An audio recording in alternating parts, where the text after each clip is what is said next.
So hi guys, this might be a very confusing titled video, but if you guys are older subscribers of mine, you would know that I actually made this video many years ago. I'd say about 2, maybe 3 years ago. I don't remember at the time, but I currently actually put the video on private for right now because I've been noticing it's been making rounds again, and I really wanted to listen to it because I didn't remember what it is I talked about in it. And so I listened to it again, and those were in my early topic video days of YouTube, so I more so went on a rant of what happened when I quit my my last retail job and how terrible the management was and how little I was taken care of and how I had no respect and I wasn't respected and I didn't feel like I was worth anything. And I remember listening to it and at the time being like, yeah, this is great, people are gonna love it, people are gonna relate, this is wonderful. And I listen to it now and I realize how badly I explained things. I mostly wanted to vent about my feelings. I wanted to vent about the situation, but I didn't really talk about why it's very much important. You know, having self-worth and having respect for yourself,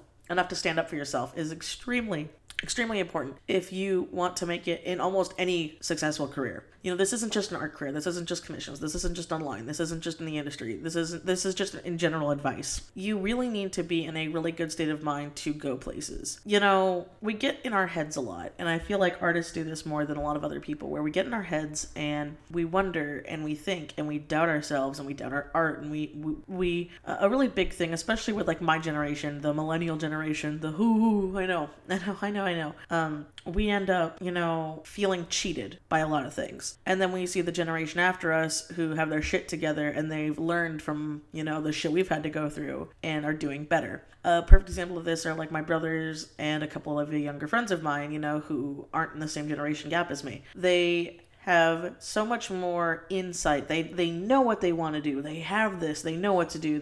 They've worked on it. They've done all the right things. And it makes people like us feel terrible. I felt, I'm not gonna lie, I felt like shit that I couldn't move out until I was, 26. And we were literally homeless. Where I have friends in other states who are able to move out at 18. I have, friends who have other business practices who are able to buy brand new cars, do all of this stuff. And, it made me feel like a lot of it was my fault because I didn't have worth in myself. I didn't like myself, and I talk about things wanting to change and, how things and here and that. But I like me for who I am. It's taken me a long time and it's hard. Sometimes it's very, very, very hard. But you gotta stand your ground and you gotta respect yourself and protect yourself. And, the whole thing about that video was me going in depth and thinking about how, oh, well, this all happened and I was being treated like shit and they shouldn't treat me like shit. And it's true. You shouldn't have retail workers treating you like shit. You shouldn't have managers that are terrible at their position, breaking the rules, treating other people like crap, and then you quit, because it is very true. Most people quit jobs not because the actual work itself is bad. It's because of the people they're working with. It's because of the environment they're around. Because they get beaten down to the point where they feel like, what's the hell? What's the point? Why am I doing this? What am I doing right? What am I doing wrong? And I feel like that's really important as artists too, because a lot of my friends right now are in pretty negative headspaces. They do not like themselves, and it bothers me, and I do everything I can, try to lift them up and help them, and try to be that supportive friend and be that vent sponge and do this and that. And I still do. I'm not saying this is a burden thing, but they have to make the effort themselves. You have to make the effort yourself. You can't come waiting for someone to save you. You can't come waiting for self-worth and respect and loving yourself to just show up one day. It's not going to work. It's not going to happen like that. And a really good thing to show, why self-worth and self-respect is so important is looking back at where you've come. I look it back. Great grammar.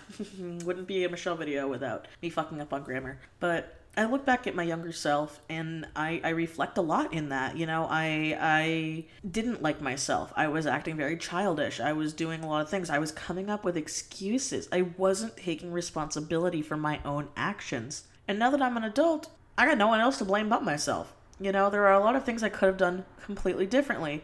I could have toughed it out in those 2 stupid classes instead of dropping them. I could have toughed it out with certain work environments. I could have looked for other jobs harder. There's a lot of things I could have done. I didn't do. And in a way, I'm happy I didn't, because, you know, now I'm at the path I am now. But I think back and I'm like, you know, if I did stick through it, if I was just miserable, if I just did this, we probably would have been out sooner. We probably would have been on our life sooner. But then at the same time, I feel like I probably wouldn't be doing this right now. I wouldn't be talking to you guys. I wouldn't be making videos. I wouldn't have a Patreon. I wouldn't be actually seriously working on my stories. And it's because I finally got to a point where I'm not cocky. I'm not saying like, oh, I'm perfect and my art is amazing and oh, my story is going to be... No, I'm not talking about that. But I'm saying that like, I finally feel like a good place, you know? I finally feel mentally sound to where I have bad days, but I'm sitting here and I want to work on my things. I'm like, oh, I get to work on my stories. I get to work on commissions and making people happier. I get to work on videos that make people happy.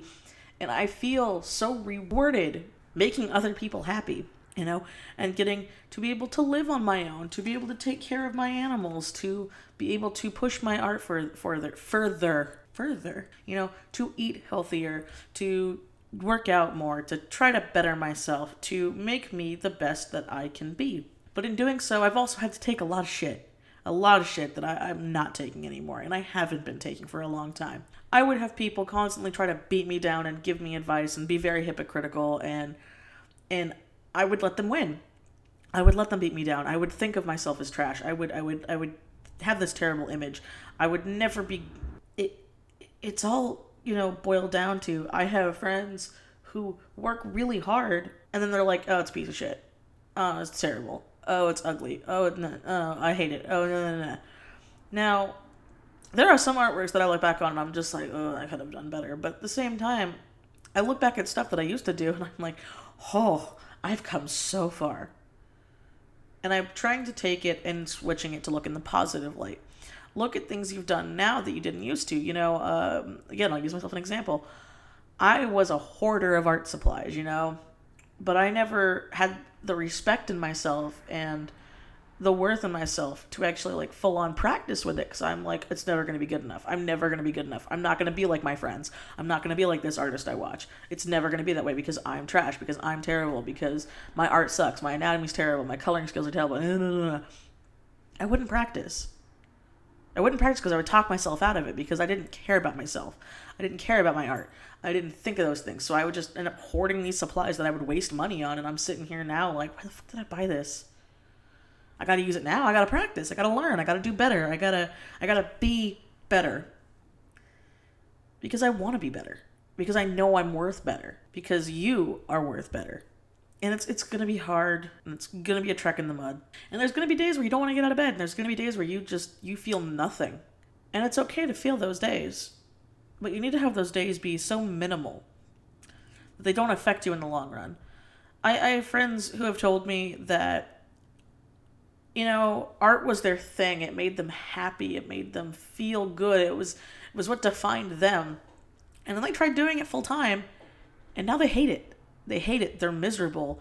They're depressed. They're not where they thought they would be because they see other people and they're like, so-and-so's doing it. Why can't I? I hated working retail. I hated doing this. I hate where my life is right now. And then I'm like, well, then change it. Change it because clearly this wasn't meant for you. And there's nothing wrong with that. There's nothing wrong with art being a hobby. There's nothing wrong with art being a side thing. There's nothing wrong with working on your stories on your own time because you have the side money to work on it. There are people who do that all the time, you know. There are people like me who do YouTube for fun. There are people, you know, out there like my friends who do streams for fun. They just do it because they care. They don't do it to be like, you know what? I'm going to be the next ninja. I'm going to stream every 12 hours every single day, and I'm going to do that. And they're miserable because they're not used to it, because they're not getting the rewards they're expecting. They're not getting the recognition that they're expecting. They're not getting it fast enough, and then it beats on them, and then they get depressed, and then they beat themselves down, and then they're like, oh, well, I don't want to be like, I don't want to be working here at this age, and it's like, so who the fuck cares? Who the fuck cares? If you're miserable, and it can be changed with a simple, change of venue, a simple change of you not being your own boss, if that makes you feel better about yourself and gets you back to the way you used to be, even if you thought you hated it, if you think back and it's like, I was better back then, I was doing more back then maybe there's a reason for that. Maybe it's because, that little thing but something you can shut your brain off so you can actually focus on the things that make you feel good, that make you feel like your art's worth something. You know, you respect yourself, you care about yourself enough to stand up for things, to do things that you want to do because you're like, yeah, I deserve this. I want this. You know, I've worked hard. I get this. Over, oh, I don't deserve this. I didn't get enough work done. I didn't make enough money. I didn't do, no. We've all been there. Everyone's been there. But I'm seeing more and more, and this isn't just with artists. There are people I know where their parents were, honestly, they were role models to me. They were, some of my friends' parents were role models to me. They would, you know, they'd have chronic illness, but they would still go to work every day, and then they would have time after going like a full 40-plus hour work week. They would come home, and they would make time for their crafts. They would make time for their hobbies. They would make time for things they care about. And then they retired because they're getting to the age where they retire, and then they don't do anything. And they're depressed all the time, and they don't work on their things. And I'm sitting here like, isn't this what you wanted? You're retired. You're getting money now to stay at home, so work on your things. Work on what make you happy. It's like, I don't know. And then they just waste their time, and they get depressed for wasting their time because they feel like they're just a waste of space. They don't feel they're important anymore. They feel like they lost a part of themselves. And that's when I'm like, you know, I was like that for a while. I was like that. I'm sure people out there were like that, where you feel like you're just running in this little cog in a machine where you're not going anywhere. You're just staying at the same place and you're living the same day after day after day after day after day, and it's maddening. Then change that day. Change it up. You know, and I want to make it so people stop putting such a shame on artists and hobbyists and self-employed creationists. That was a weird word. You know, people who, like, writers, game developers, whatever, who they have to work for jobs to work on their passions. I hate it. I see it all the time. They're like, if you're not making money off of it and you're not monetizing it, then you're being useless and you're being no. It's like, well, then don't do it. If it's something you really, really care about and you need side income to take care of yourself in the meantime, then do it. If that makes you feel better about yourself than trying to make it and being miserable and in the hopes that you'll be, you know, the next like Super Meat Boy, the next Undertale, the next Hollow Knight. I'm using game examples because they're the easiest ones for me right now. But, you know, where those people, like, took all they could and they shot it on a chance, and they're probably really depressed for it, but they were passion projects. Great, words all over myself, and I'm bumping the mic. This is terrible. But they cared so much about it, and they put everything they had in it. They worked so hard. That is their heart and their soul, and that, you know, it is a part of them. And we respect them for that. Why is it we respect them for that? It's because they worked hard for it. They earned that respect. Respect is not given, it is earned. And that's for everybody. That's for family, that's for friends, that's for lovers, that's for partners, that's for, well, pets don't count. But you earn respect. You don't just get it. You don't get it with a title. You don't get it with a clout. You don't get it with a status. You get it because you worked for it. And those are the people we look up to. And those are the people we respect. And those are the people we want to be, because they respect themselves and they know how much they're worth. They don't falter. They don't break. They don't shift. And we need to be more like that. We need to be more positive like that. And if you're having a hard time, what I like doing whenever I'm in my own headspace and I'm feeling doubtful, I write down all of the good things that have happened to me, all the growth, all of the good things that have happened to me in the time frame that I'm thinking of, you know, shit going on. Because I can always find at least one or two things. And I hold on to those two things. And I'm like, you know, the years before I was never able to finish a sketchbook. Now I'm almost done with two. Oh, I was barely scraping by and I was having a hard time, you know. Now I don't have to worry too much about that. It's tight, but it's not like I'm glorious in money. You know, oh, look where I am now compared to how I used to be. And I can stand up for myself because I worked hard for that, because I did that, because with people like you, you were able to help me. And that's why I want to help you. And I hope this helps you. I really, really do. Because this is this type of video I wanted to make back then. I just didn't know how to make it because I wasn't as experienced as I am now. And why it's important that you stand up for yourself if you're being belittled and you're being shit on. Because you are important. You are important. Your artwork's important. Your passion projects are important. And your self-worth is important. and it's something that can never be replaced, and it can never have a number. And with that, I hope you guys enjoyed. I hope I worded it so much better than my rant that I did years ago. And as always, I will. See you next time. Bye.